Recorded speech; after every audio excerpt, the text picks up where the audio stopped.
ভাই ভোটকে এত ভয় পাচ্ছ কেন? কারণ তুমি জানো যে ভোট হলে তোমার অস্তিত্ব থাকবে না, এই কারণে তুমি ভোটকে এত ভয় পাও।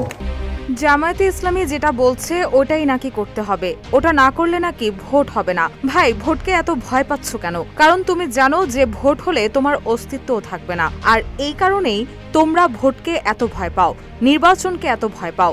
11 নভেম্বর দুপুরে ঠাকুরগাঁও সদর উপজেলায় এক মতবিনিময় সভায় এসব কথা বলেন বিএনপির মহাসচিব মির্জা ফখরুল ইসলাম আলমগীর। মির্জা ফখরুল বলেন, এলাকায় একটাও এনসিপি নেই, তাহলে তাদের ভোটটা হবে কিভাবে? সে কারণে তারা জামায়াতের সঙ্গে সুর মেলায়। তারা পিআর চায়, জনগণ পিআর বোঝে না। এটা হচ্ছে মানুষকে বিভ্রান্ত করা, ভুল বোঝানো। আমরা এটা বুঝি না, এসব আমরা মেনে নেব না। দীর্ঘ 9 মাস সংস্কারের নামে রাজনৈতিক দলগুলোর সঙ্গে আলাপ আলোচনার পরও অমীমাংসিত বিষয়গুলো চাপিয়ে দিতে চাইলে এর দায় বিএনপি নেবে না, এর দায় সরকারকে নিতে হবে।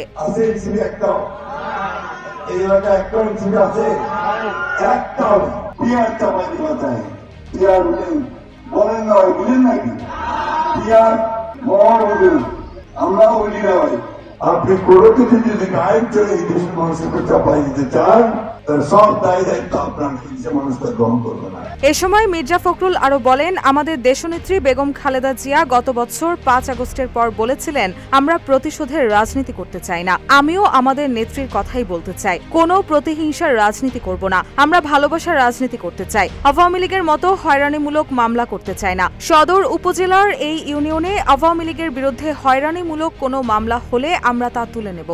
আমরা কোনো প্রতিশোধের রাজনীতি করতে চাই না। আওয়ামী লীগ যেভাবে মামলা করতে, আমরা সে মামলা করতে চাই না। যত মামলা আছে আওয়ামী লীগের বিরুদ্ধে, আমরা সমস্ত মামলাগুলো তুলে নেব।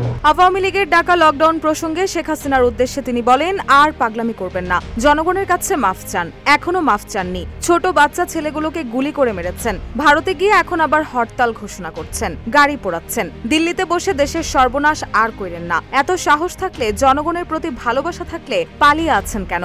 আসেন না কেন দেশে? আমরাও জেল খেটেছি দীর্ঘদিন, আপনারাও খাটেন কিছুদিন। আমরা প্রতিশোধ, প্রতিহিংসার রাজনীতি করতে চাই না, শান্তির রাজনীতি করতে চাই। এজন্য আমরা নির্বাচন চেয়েছি। তিনি আরো বলেন, বিএনপি ক্ষমতায় গেলে প্রথম 15 মাসের মধ্যে 1 কোটি মানুষের কর্মসংস্থান সৃষ্টি সহ মহিলাদের জন্য ফ্যামিলি কার্ড ও কৃষকদের জন্য ফার্মার্স কার্ড করা হবে।